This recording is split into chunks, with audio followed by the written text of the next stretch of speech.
जय जय श्री चैतन्य, जय नित्यानंद, जय द्वैत चंद्र, जय गौर भक्त वृंदा। कल मैंने कहा था कि जो नवद्वीप जो नौ द्वीप है वो पूरे ब्रह्मांड का रेप्लिका है। उसके अंदर द्वादश कानन जो वृंदावन में 12 वन है, अयोध्या, द्वारका, बद्रीनाथ, केदारनाथ, सॉरी नैमिषारण्य, ये सारे के सारे स्थान उसके अंदर आ जाते हैं। तो मैं वो फोटो लाया हूँ, वो फोटो किताब में है, मैं वो यहाँ पर स्क्रीन शेयर करता हूँ। ये 9 द्वीप, सबसे बीच में है अंतरद्वीप। जो ये इस्कॉन मायापुर है वो अंतरद्वीप में है। इस्कॉन मायापुर, अंतरद्वीप, सीमंत द्वीप, गोद्रुम द्वीप, मध्य द्वीप, कोल्ला द्वीप, झानु द्वीप, मोदादुम द्वीप और रुद्र द्वीप। ये 9 द्वीप है। और ऋतुद्वीप छोड़िए, ऋतुद्वीप जो नवविधा भक्ति है, श्रवणम, कीर्तनम, विष्णु स्मरणम, पाद सेवनम, अर्चनम, वंदनम, दास्यम, साक्ष्यम और आत्मनिवेदनम, ये जो 9 है, ये 9 द्वीप को परिभाषित होता है। और इसी 9 द्वीप के अंदर मथुरा, अयोध्या, महावाराणसी, यहाँ हम देख सकते हैं। आप सबको क्लियर है क्या? गिरि गोवर्धन, सब कुछ यहाँ पर मिल जाता है। इसलिए जो गौड़ीय वैष्णव है, खास करके गौड़ीय वैष्णव, मैं और किसी की बात नहीं कर रहा, जो गौड़ीय वैष्णव है उन्हों के लिए ये नवद्वीप बहुत मुख्य है। इसलिए हमारे आचार्य जो है वो ज्यादातर नवद्वीप के गुणगान करते हैं। नवद्वीप महिमा, नवद्वीप धाम, ये 9 धाम, ये 9 जगह, 9 द्वीप जो गंगा से पूर्ण रूप से केंद्रित हुए हैं। ये 9 द्वीप जो है वो हम सभी वैष्णवों के लिए, खास कर गौड़ीय वैष्णवों के लिए बहुत भाग्यशाली है, बहुत मुख्य है। और हम और आगे की लीलाएं भगवान की पास करेंगे। श्लोक नंबर 31 से, किशोर व्यासे आरंभिला संकीर्तन, रात्रि दिन प्रेम नित्य संगे भक्तगण। किशोर अवस्था माने 5 साल के ऊपर की अवस्था को कहा जाता है किशोर अवस्था। किशोर अवस्था में भगवान ने क्या किया? आरंभिला, आरंभ माने शुरुआत किया। किसका? संकीर्तन आंदोलन का शुरुआत किया छोटी उम्र में। और रात्र दिन प्रेम नित्य संगे भक्तगण। देखिए ये श्लोक बहुत मुख्य है। सबसे पहले क्या है? संकीर्तन। दूसरा मुख्य क्या है? रात दिन। तीसरा क्या है? प्रेम नित्य। और चौथा क्या है? संगे भक्तगण। इसलिए ये प्रूफ है कि भक्तों के संग में रहकर ही हम भक्ति में आगे बढ़ सकते हैं। और भक्तों संग में क्या करना है? हमें प्रेम से नित्य करना है और संकीर्तन करना है। जब कोई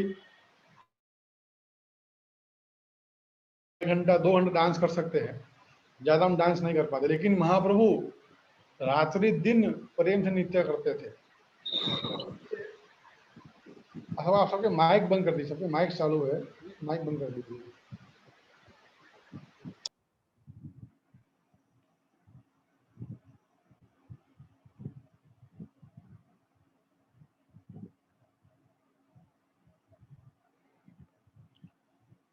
तो किशोरावस्था भगवान ने शुरू किया संकीर्तन, और रात दिन भगवान कीर्तन करते, नित्य करते थे, है ना।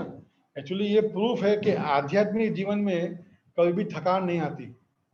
गोलोक वृंदावन में ना दुख है, ना क्लेश है, ना मृत्यु है, ना जन्म है, ना बीमारियां है, ना बुढ़ापा है। वहाँ का हर एक एक स्टेप नित्य है और हर एक बोली भगवान कीर्तन है, नाम कीर्तन है। तो इसलिए गोलोक वृंदावन में अगर हम उस भावना में आते हैं या उस चेतना में आ जाते हैं तो हम लोग भी दिन भर कीर्तन कर सकते हैं। और हम देखते भी है कभी कभी कोई भक्त भले वो माला नहीं कर रहे, लेकिन वो दिन भर कीर्तन मन में चलते रहता है, गुनगुनाते रहते हैं कीर्तन को। एक्चुअली ये एक्सटेसी है भक्ति की। ये हम अनुभव कर पाएंगे जब हम भी महाप्रभु जैसा कार्य करेंगे। जब हम भी रात दिन भगवान कीर्तन को गुनगुनाते रहेंगे, मन में बोलते रहेंगे, कीर्तन गाते रहेंगे, तो अपने आप हम में एक्सटेसी डेवलप होगी। लेकिन क्या है, मुख्य भक्त संग। जो भक्त संग अगर नहीं करते हैं, भक्तगण का संग नहीं करते, तो संकीर्तन में मजा नहीं आएगा। इसलिए जो अपने परिवार में है वो रात दिन तो कीर्तन नहीं कर सकते, लेकिन दिन में कोई भी एक समय अपने परिवार के साथ बैठकर वो लोग भगवान नाम कीर्तन साधे में कर सकते हैं। ये अच्छा क्या बोलते हैं, एक तरीका है पूरे परिवार में प्रेम भक्ति का जागृत करने का। तो ये प्रयास आप लोग भी कर सकते हैं, अपने घर पर अपने परिवार के साथ में कीर्तन कर सकते हैं। अगर अकेले रहते हैं तो कुछ 2-4 को भक्त बनाइए, उनको घर पे लाइए, हलवा खिलाइए और उनको कीर्तन करवाइए, तो भी लोग आएंगे। फिर दूसरा है, नगरे नगरे भ्रमे कीर्तन करिया, भाषा त्रिभुवन प्रेम भक्ति दिया। नगर नगर, हर टाउन टू टाउन महाप्रभु जाते थे और कीर्तन करते थे। और भाषाइला माने छलोछल कर दिया। जैसे कि फ्लड आता है तो पूरे शहर को, गांव को पानी से भर देता है, वैसे ही महाप्रभु के कीर्तन से जो त्रिभुवन है, त्रिभुवन ऊपर के 6 लोग, पृथ्वी लोग और नीचे के 7 लोग, ये सभी लोग त्रिभुवन जो है भगवान के नाम कीर्तन से भर गया। हरि हरि बोले करे है कोलाहल। कोलाहल माने एकदम चिल्ला चोट होना। जैसे कभी कभी ये उत्तरायण के टाइम में लोग पैं पैं पैं करते रहते हैं, पूरे आसमान में पैं पैं आवाज आता है और कुछ आवाज नहीं आता। तो वैसे ही भगवान के नाम कीर्तन से पूरा आसमान, पूरा त्रिभुवन जो है भर चुका था। इट वाज ओवर फ्लडेड, इस तरह से प्रभुपाद जी बताते हैं। बाद में 24 वत्सर ऐछे नवदीप ग्रामे, लोहिया सर्वलोक कृष्णा प्रेम नामे। 24 वर्ष तक भगवान नवदीप में अपनी लीला करते रहे और प्रेम कीर्तन का प्रचार करते रहे। 24 वत्सर छिला करिया सन्यास, भक्तगण लैया कैला लीला चले वास। अब 24 वर्ष में भगवान ने क्या लिया, सन्यास। तो इसलिए जब भी हमारे सबकी उम्र 24 हो जाएगी, या जिनकी अब 24 होने वाले, उनको भी सन्यास लेना चाहिए, ऐसा महाप्रभु उदाहरण से सिखा रहे हैं। वास्तविक में जो ये जो 4 वर्ण है, ब्राह्मण क्षत्रिय, सॉरी 4 आश्रम जो है, ब्रह्मचारी गृहस्थ वानप्रस्थ और संन्यास। तो संन्यास आश्रम जो आता है वो तो आता है 75 के बाद, लेकिन जो ऑलरेडी शादीशुदा है तो उन लोग एटलीस्ट 70-75 में संन्यास धारण करना चाहिए। अगर नहीं अगर करेंगे तो अच्छा है। और जो बच्चे हैं उन लोगों को 24 संन्यास लेना चाहिए, क्यों, महाप्रभु सिखा रहे हैं हमको। महाप्रभु भले 2 बार शादी की इतनी उम्र तक, लेकिन महाप्रभु ने खुद ने क्या लिया, संन्यास ले लिया 24 साल की उम्र में। क्यों लिया, कि ताकि भगवान नाम का प्रचार हो सके और उसमें कोई बाधा ना हो। एक्चुअली क्या होता है कि इस संसार में ये ड्रेस का बहुत वैल्यू होता है, और खासकर भारत के अंदर साधु को बहुत इज्जत दी जाती है, उनको बहुत प्रेम किया जाता है, उनकी बात लोग सुनते हैं।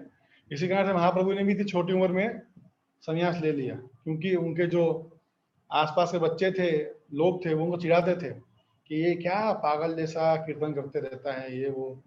तब महाप्रभु ने उनकी बोलती बंद करने के लिए उदाहरण के वर्ष उन्होंने संन्यास लिया। एक जस्ट उनका छोटा सा कारण था, लेकिन एक्चुअली कारण तो उनका यही था कि वो ग्राम ग्राम जाके प्रचार कर सके। प्रभुपाद लिखते हैं कि सन्यासी का यही धर्म है कि वो घर घर जाकर, गांव में जाके हरे कृष्ण मंत्र का प्रचार करे। इसलिए अच्छा अवसर है हमारे पास, अच्छा पढ़ाई वढ़ाई खत्म करें, फटाफट हम 24 साल में महाप्रभु जैसे संन्यास ले सकते हैं। ये एक ऑप्शन दे रहा है महाप्रभु, ये ऑप्शन हमारे पास भी है। अगर नहीं तो एटलीस्ट 50 साल बाद संन्यास ले सकते हैं, लेकिन जितना जल्दी लेंगे उतना ही संसार से हम मुक्त हो पाएंगे।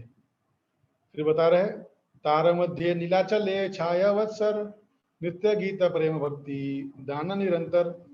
अब उसके बाद संन्यास के बाद महाप्रभु ने क्या किया, नीलाचल में वास किया।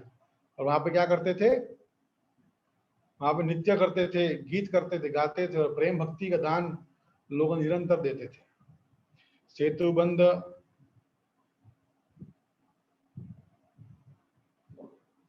हाँ, सेतुबंध आर गौड़ा व्यापी वृंदावन, प्रेम नाम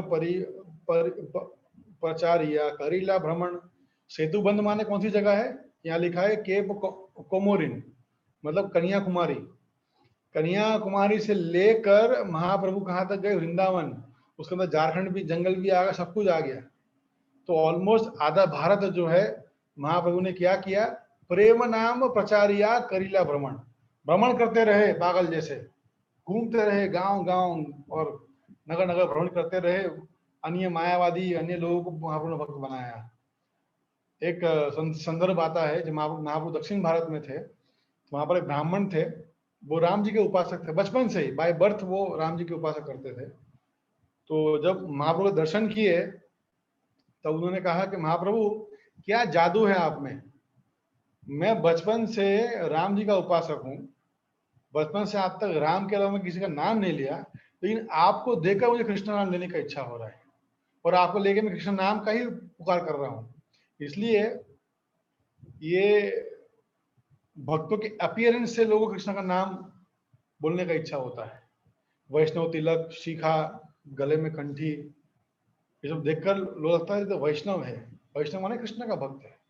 इसलिए कितना अच्छा है हमारा ड्रेस कोड से ही लोग हमको, लोग के जीवन में कृपा होती है।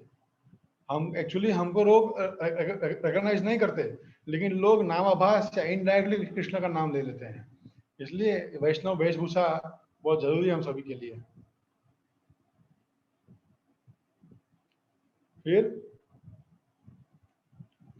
ए मध्य लीला नाम, लीला मुखिया धाम, शेषा अष्टदास वर्ष, अंत्य लीला नाम। अभी अष्टदश 10 वर्ष मतलब 18 वर्ष। 18 वर्ष महाप्रभु ने क्या किया? शांति संन्यास लेकर 6 साल महाप्रभु घूम लिए। बाद में 18 वर्ष महाप्रभु कहाँ पर रहे? नीलाचल में रहे। तो वहीं पर मध्य लीला और अंत्य लीला वहीं पर हुई। तार मध्य छायावत्सर भक्तगण संगे, प्रेम भक्ति लोया नित्य गीत रंगे। अब ये जो 18 वर्ष थे, 18 वर्ष के अंदर भगवान ने 6 साल कीर्तन करते रहे, नाचते रहे, सभी को भक्तों का भक्ति देते रहे, बहुत लोगों को भक्ति में नचाते रहे, बहुत कुछ किया। अब बाद में 12 अवसर शेष रहिला नीलाचले, प्रेम अवस्था सिखाइला आस्वादना छले। अब ये जो आखिरी के 12 वर्ष जो महाप्रभु के थे, वो महाप्रभु आखिरी के 12 वर्ष जो उनके नित्य संगी उनके साथ नहीं बिताए, और उनके साथ जो प्रेम का आदान प्रदान, जो वास्तविक मोड ऑफ सेपरेशन की बात करते हैं, मतलब विप्रलंब भाव, आजकल के जो तुलना हम नहीं कर सकते भगवान की किसी और से, लेकिन आजकल के जो बॉयफ्रेंड गर्लफ्रेंड होते हैं या पति पत्नी होते, पति थोड़ा दूर जाता है तो रोना आना चाहिए कि पति दूर हो गया मेरे से, वो कहीं और है, मैं यहाँ हूँ, तो व्यक्ति को रोना चाहिए वो सेपरेशन के कारण। लेकिन आजकल क्या होता है, लोग तो पति जाता है या बॉयफ्रेंड जाता है तो दूसरा कोई पार्टनर ढूंढ लेते हैं। लेकिन यहाँ पर महाप्रभु ने जो आखिरी के 12 वर्ष थे, वो पूर्ण रूप से जो मोड ऑफ सेपरेशन था उसको बताया। राधा रानी रोती थी कि कब कृष्ण का दर्शन करूंगी। जब भगवान वृंदावन से गए द्वारका तो इतना रोए सारे गोपीगण, और जिंदगी भर लोग रोते रहे। तो ये हाईएस्ट प्लेजर है रोना, प्रेम में रोना ये है जो है, ये हाईएस्ट प्लेजर है, ये कोई लोएस्ट प्लेजर नहीं है। कभी कभी लोग बोलते हैं क्या पागल जैसा रोने की जरूरत है, गोपियों को कोई और पति मिल सकता है, लेकिन नहीं, वो प्रेम का बंधन इतना मधुर है कि उसको और प्राप्त करने की इच्छा होती है।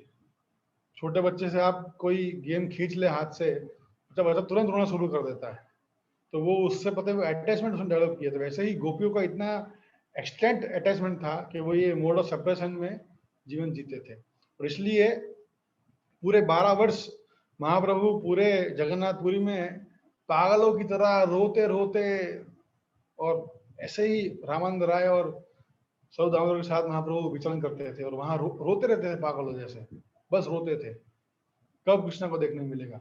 एक्चुअली महाप्रभु यहाँ पर अवतरित हुए एक ही कारण से, मुख्य कारण था, वो क्या था कि राधा रानी क्यों मुझे इतना प्रेम करती है, ऐसा तो मेरे में क्या है। कृष्णा सोच रहे थे कि ऐसा तो मेरे में क्या है कि राधा रानी मुझे इतना प्रेम करती है, मैं देखना चाहता हूँ कि मेरे में इतना ऐसा तो क्या है। तो वो प्रेम देखने के लिए, वो प्रेम समझने के लिए भगवान कृष्ण राधा रानी के भाव से अवतरित हुए। इसलिए इनको समझना महाप्रभु या महाप्रभु के अनुयायी उनसे समझ सकते हैं। एक्चुअली इस दुनिया में हिंदू धर्म के अंदर, सनातन धर्म के अंदर हजारों लोग हैं, हजारों प्रकार के विचित्र दिमाग दिमाग के लोग हैं, और वो अपने हिसाब से ही धर्म को बताते हैं। यतो मत ततो पथ, जो जिसका इच्छा है वही मत बन जाता है और वही उसको लोग पालन करते हैं। लेकिन एक्चुअल में महाप्रभु या महाप्रभु के अनुयायी जो उस अवस्था में है, उन्हीं का आचरण हमें लेना चाहिए, उनसे हमें सीखने का प्रयास करना चाहिए अगर वास्तविकता में कृष्ण भक्ति में आगे बढ़ना है तो। क्योंकि माया इतनी स्ट्रांग है कि हमें भ्रमित कर देती है। थोड़ा बहुत पढ़ लेते हैं तो वो लगता है मैं तो बहुत कुछ पढ़ लिया, तो मैं बहुत स्कॉलर हो गया हूँ, मैं तो प्रभुपाद से ज्यादा ज्ञानी हूँ। कुछ कुछ लोग कभी इस्कॉन ज्वाइन करते हैं और जाते हैं वृंदावन सीखने के लिए संस्कृत, तो 5-6 महीने बाद प्रभुपाद जी की किताब में गलती निकालते हैं, प्रभुपाद तो ये गलत लिखे, प्रभुपाद ये गलत। एक्चुअली वैष्णव कमेंट्री जो है वो सर्वश्रेष्ठ है, और उसके अंदर भी जो गौड़ीय वैष्णव की कमेंट्री सर्वश्रेष्ठ है। इसकी चर्चा हम कभी करेंगे, अभी अन्य क्लास में करेंगे, क्यों गौड़ीय परंपरा ही सर्वश्रेष्ठ है, वो बाद में चर्चा कभी की जाएगी। लेकिन ये हम सबको बहुत गंभीर रूप से समझना होगा कि ना शंकराचार्य ना उनके अन्य अन्य अनुयायी, हमें कोई नहीं चाहिए। हमें खाली महाप्रभु के जो अनुयायी है वही चाहिए, उनके अलावा हमें कोई नहीं चाहिए। अगर उनका अनुयायी हमसे हम ज्ञान नहीं लेते तो बहुत कठिन है संसार को पार करना। बाद में रात्रि दिवस कृष्ण विरह स्फुरन उन्मदेर चेष्टा करे प्रलाप वचन। दिन और रात महाप्रभु भगवान के प्रेम को महसूस करते थे, वो मोड ऑफ सेपरेशन में रहते थे, और इस सिम्टम को बार बार निकालने से महाप्रभु ने लिखा है he cried and talked, बहुत अच्छा लिखा है प्रभुपाद ने, he cried and talked very inconsistently। वो रोते रहते थे, और पता है हम जो रोते बात करते कैसे बात करते, इस तरह से बात करते जब रोते हैं तब एकदम गंभीर हमारी गंभीरता से रोते हैं, सांस ले नहीं पाते, सांस को बार खींचते हैं। तो ऐसे ही महाप्रभु भी इस तरह से रोते थे कृष्ण के लिए। तो ये बहुत गंभीर चीज सीखने के लिए है। और बाद में श्री राधार प्रलाप या छे उद्धव दर्शने सही मत उन्माद प्रलाप करे रात्रि दिने। अब जब उद्धव जी मिलने गए थे राधा रानी को भगवान के जाने के बाद, तब राधा रानी बहुत ही प्रेम से, बहुत ही एकदम इंटेंस तरीके से उनको पूरी लीला बताती थी, और उनका जो संवाद है उसी संवाद को महाप्रभु वहां पर नाटक करते थे, मतलब वहां पर उसको प्रदर्शन करते थे उसका। वहां पर राधा रानी का जो उद्धव की जो बातें थी वृंदावन में, उसका वो लोग बातचीत करते थे बाद में। और महाप्रभु क्या क्या क्या करते थे ये बता रहे हैं। विद्यापति जयदेव चंडीदासेर गीत आस्वादेन रामानंद स्वरूप सहित। अब भगवान के जैसे राधा रानी के दो पार्षद, दो बहुत मुख्य प्रेमी थे, कौन थे? ललिता और विशाखा। तो वही ललिता और विशाखा माता रामानंद राय और स्वरूप दामोदर बन के आई भगवान महाप्रभु के लीला में। स्वरूप दामोदर ललिता सखी है और रामानंद राय जो है वो विशाखा है।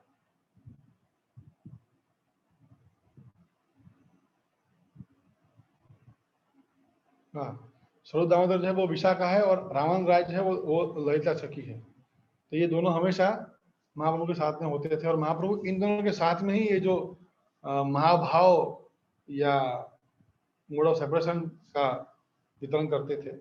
और जो विद्यापति थे वो बहुत पुराने भक्त थे भगवान के, और मिथिला में उनका जन्म हुआ था, और राधा कृष्ण के ऊपर उन्होंने बहुत सारे भजन लिखे थे।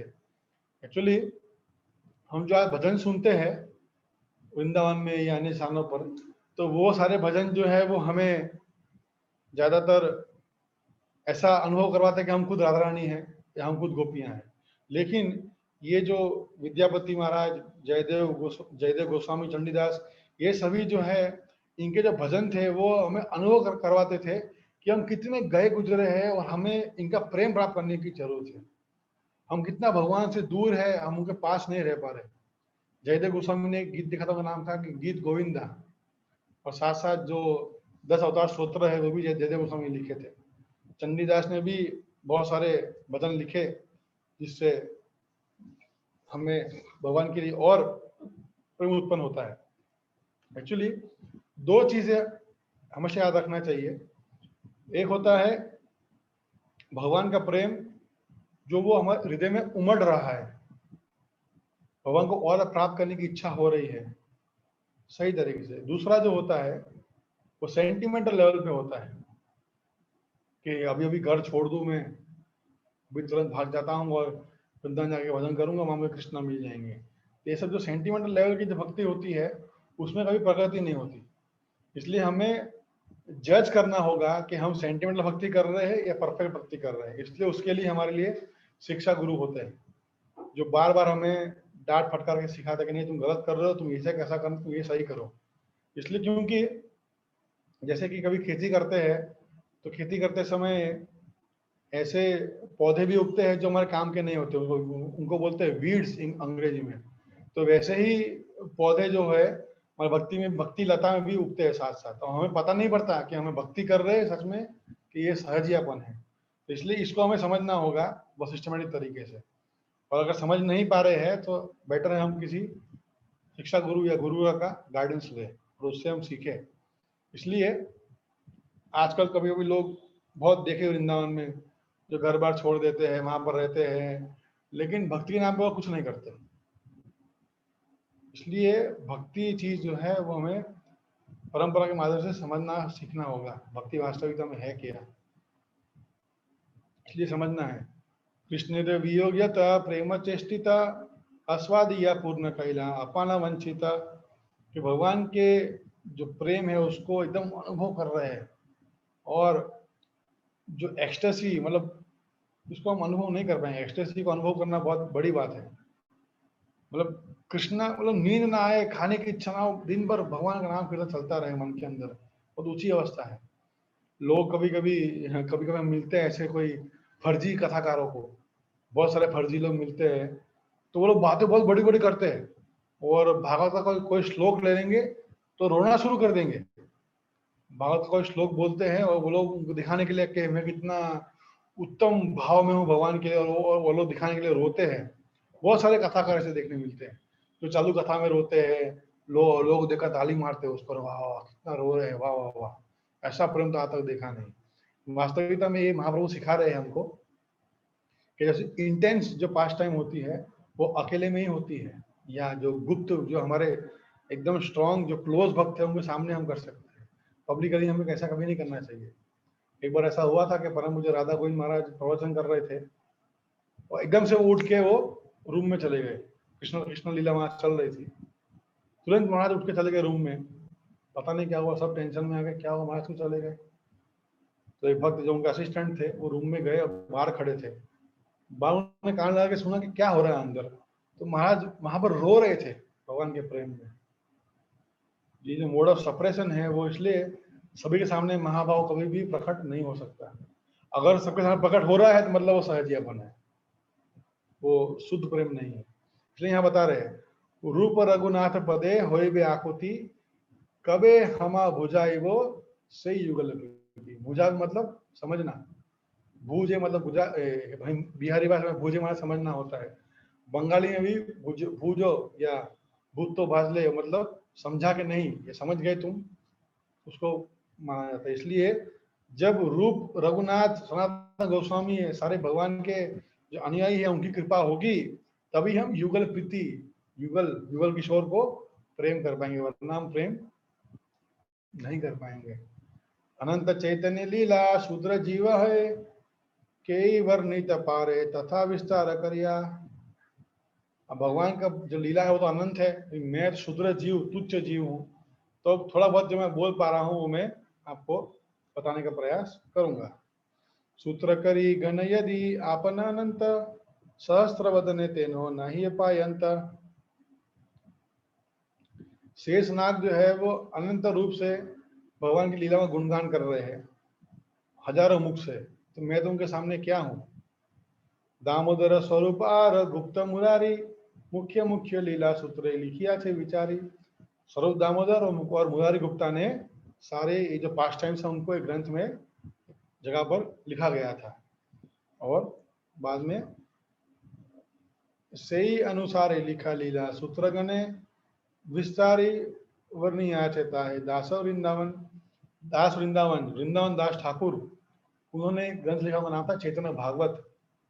चैतन्य भागवत में बहुत सारी लीलाएं और एक्सपांडेड रूप में है, जो वहां पर नहीं है वो चैतन्य चैतामृत में है। इसलिए सबसे पहले चैतन्य भागवत लिखा गया था। चैतन्य भागवत के बाद कृष्णनाथ कविराज गोस्वामी ने चैतन्य चैतामृत लिखा। अब यहाँ बता रहे चैतन्य लीला व्यास दास वृंदावन मधुर करिया लीला करिया छे रचन। जो भगवान के पार्षद ऑलरेडी थे कृष्ण लीला में, वही पार्षद अलग अलग रूप लेकर चैतन्य लीला में भी आए।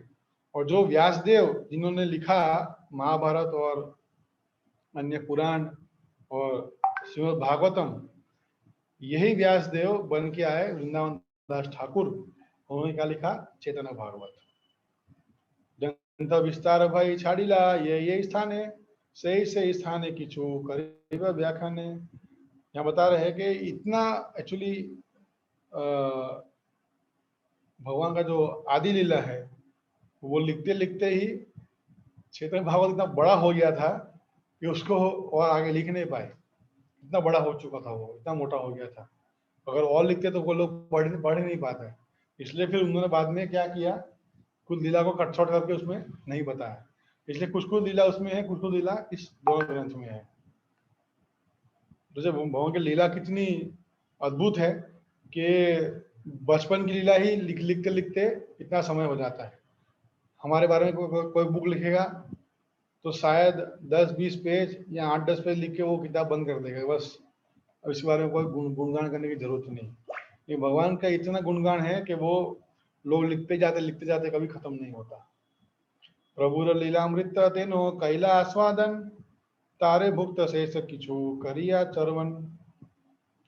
भगवान की लीला को आस्वादन करते हुए इन्होंने पूरा ग्रंथ लिखा। आदि लीला सूत्र लिखी सुन भक्तगण संक्षेप लिखिया सम्यक नाया लिखन। आदि लीला पूरा लिखकर बाद में सारे ग्रंथ को उन्होंने संक्षेप में कर दिया। कौन वांछा पूर्ण लागी राजेंद्र कुमार अवतारी ने हईते मने करीला विचार। राजेंद्र कुमार वही श्री कृष्णा इस संसार में आए और लीला किए भगवान महाप्रभु के अवतरित हुए। आगे अवतारी ला ये गुरु परिवार संक्षेप कहिया कहा नाया विस्तार।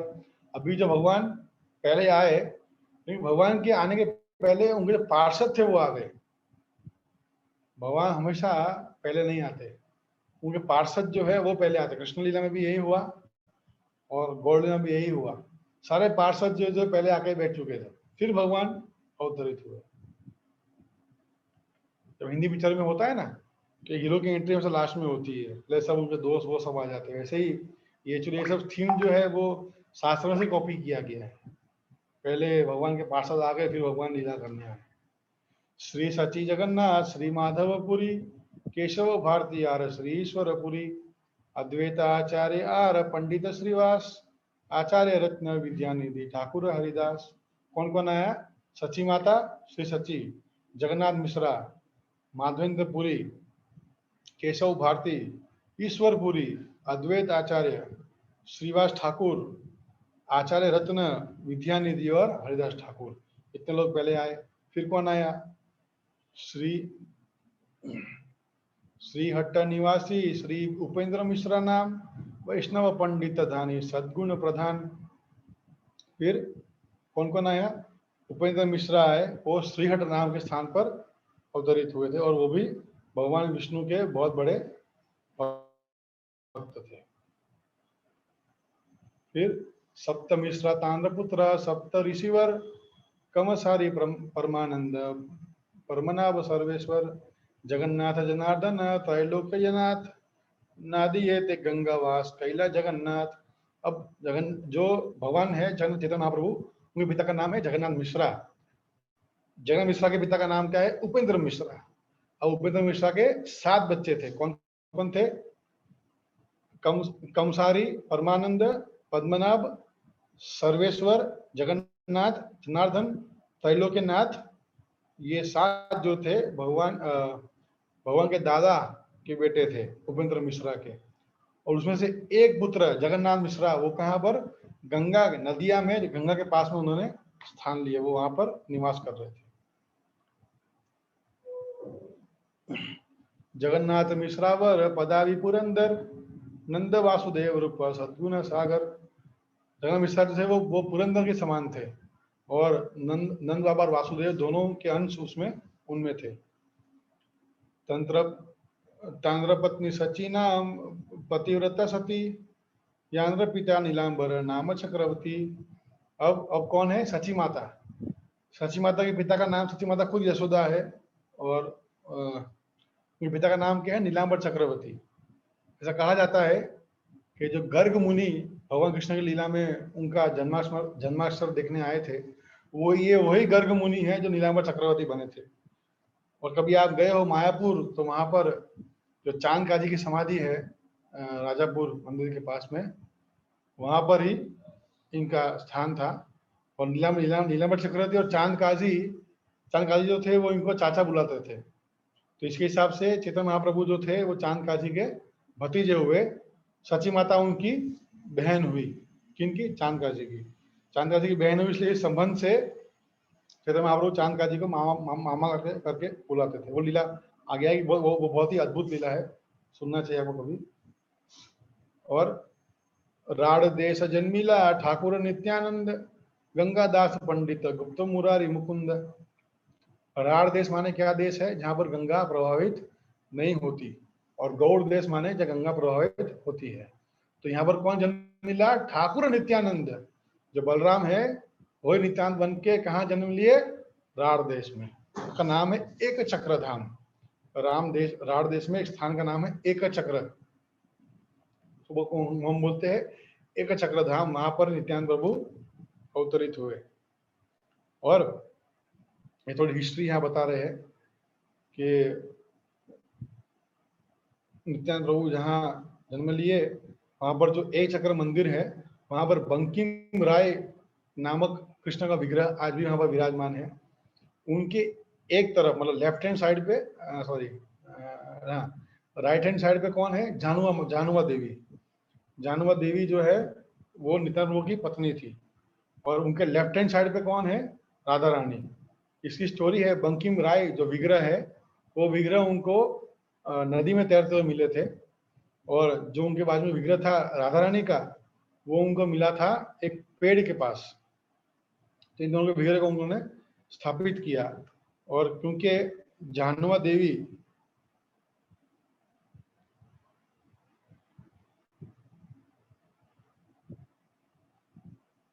हाँ, और जो बंकिम राय के जो विग्रह है उसमें नित्यानंद ने अपना शरीर अंतर्ध्यान कर दिया था। जैसे महाप्रभु गए थे साक्षी को बोला, उन्होंने अंतर्ध्यान हो गए, वैसे ही जो नित्यानंद प्रभु है ये बंकिम राय नामक विग्रह में अंतर्ध्यान हो गए। उनके जो पिताजी थे वो शिव जी के भक्त थे, इसलिए वो शिव जी की वहां उपासना करते थे। उनका नाम था भंडेरेश्वर, ऐसा कोई नाम था, 1 मिनट। हाँ हाँ, बंडीश्वर नामक विग्रह की सेवा करते थे उनके पिताजी। वो विग्रह आज नहीं देखने मिलता क्योंकि वो लुप्त हो गया उस समय के बाद। और राधा रानी का वहां पर नाम था बड़ापुरे ठाकुरानी, क्योंकि वो जो प्रांत था जहां पर उनके विग्रह मिले थे उनका नाम था बड़ापुरे ठाकुरानी, बड़ापुरे स्थान का नाम था। तो वहां की ठाकुरानी राधा रानी होगी। वहां पर कदम खंडी करके नाम एक स्थान है, वहां पर यमुना बहती है, ये भी इसमें वर्णन करना है। और वो जो मंदिर है वो आज भी देखने मिलता है। वहां पर बहुत सालों पहले वहां पर लाइटनिंग या बिजली कड़की थी, इसलिए उनका जो डोम है वो टूटा हुआ है, लेकिन आज भी विग्रह वहीं पर है, सेवा वहां पर होती है। और जो नित्यानंद के पार्षद, जो उनके अनुयायी, जो आगे उनके फॉलोअर्स बने, वही वहां पर आज भी सेवा कर रहे हैं। और उनके साथ साथ कौन अवतरित हुआ, गंगादास पंडित, गुप्त मुरारी और मुकुंद गोस्वामी, ये सभी जो है वहां पर अवतरित हुए। असंख्य भक्तेर कराइला अवतार, शेष अवतरीन हईला राजेंद्र कुमार। अभी उन्होंने असंख्य भक्त उनको अवतरित करवा दिया और बाद में खुद राजेंद्र कुमार अवतरित हुए। तो मैं यहीं पर आज पॉज करता हूँ 62 पे। किसी कोई प्रश्न है तो पूछ सकता है, 3 मिनट बाकी है।